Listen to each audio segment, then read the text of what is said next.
ರಾಜ್ಯದಲ್ಲಿ ಸೆಪ್ಟೆಂಬರ್ 23ರವರೆಗೆ ಭಾರೀ ಮಳೆಯಾಗಲಿದೆ ಅಂತ ಹವಾಮಾನ ಇಲಾಖೆ ಮುನ್ಸೂಚನೆ ನೀಡಿದೆ. ಮುಂದಿನ 3-4 ದಿನಗಳ ಕಾಲ ರಾಜ್ಯದಲ್ಲಿ ಮೋಡ ಕವಿದ ವಾತಾವರಣ ಇರಲಿದೆ. ಬೆಂಗಳೂರು ಸೇರಿದಂತೆ ರಾಜ್ಯದ ಹಲವು ಜಿಲ್ಲೆಗಳಿಗೆ ಸೆಪ್ಟೆಂಬರ್ 24ರವರೆಗೆ ಹವಾಮಾನ ಇಲಾಖೆ ಯೆಲ್ಲೋ ಅಲರ್ಟ್ ಘೋಷಣೆ ಮಾಡಿದೆ. ಜಲಾವೃತಗೊಂಡ ಸೇತುವೆ ಮೇಲೆ ಹುಚ್ಚಾಟ ಮಾಡಲು ಹೋಗಿ ವೃದ್ಧ ನೀರು ಪಾಲಾದ ಘಟನೆ ಬೀದರ್ ತಾಲೂಕಿನ ಬರೂರು ಸೇತುವೆ ಮೇಲೆ ನಡೆದಿದೆ. ಸೇತುವೆ ದಾಟಿ ನೆರೆ ರಾಜ್ಯ ತೆಲಂಗಾಣದ ರಾಜೋಳ ಕಡೆಗೆ ಹೋಗಲು ವೃದ್ಧ ಪ್ರಭಾಕರ್ ಮುಂದಾಗಿದ್ದ. ಈ ವೇಳೆ ಸ್ಥಳೀಯರು ನೀರು ಜಾಸ್ತಿ ಇದೆ ಹೋಗಬೇಡ ಅಂದ್ರೂ ಕೇಳದೆ ನೀರು ಪಾಲಾಗಿದ್ದಾನೆ. ಸ್ಥಳಕ್ಕೆ ಮನ್ನಳ್ಳಿ ಪೊಲೀಸರು ಭೇಟಿ ನೀಡಿ ವೃದ್ಧನಿಗಾಗಿ ಶೋಧ ಕಾರ್ಯ ಆರಂಭಿಸಿದ್ದಾರೆ.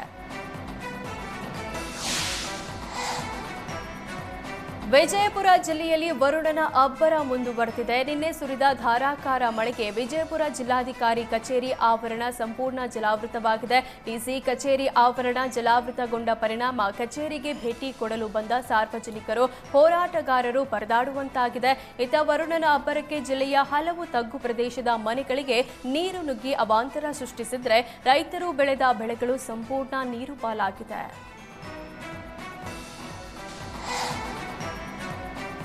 ರಾಯಚೂರಿನಲ್ಲಿ ವರುಣನ ಅಬ್ಬರ ಮುಂದುವರೆದಿದೆ. ಧಾರಾಕಾರ ಮಳೆಯಿಂದ ರಾಯಚೂರಿನ ಲಿಂಗಸಗೂರು ತಾಲೂಕಿನ ಹಂಚಿನಾಳ ಗ್ರಾಮದಲ್ಲಿ ಕೆರೆ ಕೋಡಿ ಒಡೆದು ಹೊಲಗಳಿಗೆ ನೀರು ನುಗ್ಗಿ ಅವಾಂತರ ಸೃಷ್ಟಿಯಾಗಿದೆ. ಸಜ್ಜೆ, ಸೂರ್ಯಕಾಂತಿ ಸೇರಿದಂತೆ ಹಲವು ಬೆಳೆಗಳು ಸಂಪೂರ್ಣ ನೀರು ಪಾಲಾಗಿದೆ. ಕೆರೆ ಕೋಡಿ ಒಡೆದ ಪರಿಣಾಮ ರಸ್ತೆ ಮೇಲೆ ನೀರು ತುಂಬಿ ಹರಿತಿದ್ದು ಅಧಿಕಾರಿಗಳು ಮಾತ್ರ ಎಚ್ಚೆತ್ತುಕೊಳ್ತಿಲ್ಲ ಅಂತ ಗ್ರಾಮಸ್ಥರು ತಮ್ಮ ಆಕ್ರೋಶ ಹೊರಹಾಕಿದ್ದಾರೆ. ಯಾದಗಿರಿಯಲ್ಲೂ ವರುಣನ ಅಬ್ಬರ ಜೋರಾಗಿದೆ. ಧಾರಾಕಾರ ಮಳೆಗೆ ಯಾದಗಿರಿ ಜಿಲ್ಲೆಯ ಕಾಡಂಗೇರ ಗ್ರಾಮದ ರಸ್ತೆಗಳು ಸಂಪೂರ್ಣ ಜಲಾವೃತಗೊಂಡಿದೆ. ಭಾರೀ ಮಳೆಯಿಂದ ರಸ್ತೆಗಳು ಸಂಪೂರ್ಣ ನೀರು ಪಾಲಾಗಿದ್ದು ಶಾಲೆಯಿಂದ ಮನೆಗೆ ಹೋಗಲು ವಿದ್ಯಾರ್ಥಿಗಳು ಪರದಾಟ ನಡೆಸಿದ್ದಾರೆ. ರಭಸವಾಗಿ ಹರಿಯುವ ನೀರಿನಲ್ಲೇ ಪೋಷಕರ ಜೊತೆ ಮಕ್ಕಳು ರಸ್ತೆ ದಾಟುತ್ತಿದ್ದು ಮುಂಜಾಗ್ರತಾ ಕ್ರಮ ಕೈಗೊಳ್ಳದ ಜಿಲ್ಲಾಡಳಿತದ ವಿರುದ್ಧ ಸಾರ್ವಜನಿಕರು ತಮ್ಮ ಆಕ್ರೋಶ ಹೊರಹಾಕಿದ್ದಾರೆ. ಕಲಬುರಗಿ ಜಿಲ್ಲೆಯಾದ್ಯಂತ ವರುಣನ ಅಬ್ಬರ ಜೋರಾಗಿದೆ. ಧಾರಾಕಾರ ಮಳೆಯಿಂದ ಹಳ್ಳ ಕೊಳ್ಳಗಳು ತುಂಬಿ ಹರಿತಿವೆ.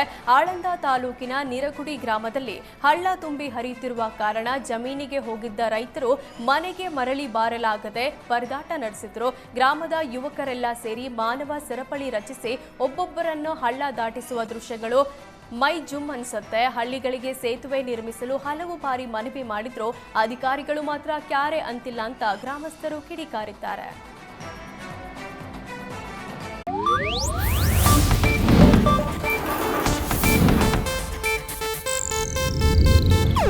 ಇದು ಏಷ್ಯಾನೆಟ್ ನ್ಯೂಸ್ ನೆಟ್ವರ್ಕ್ ಪ್ರಸ್ತುತಿ.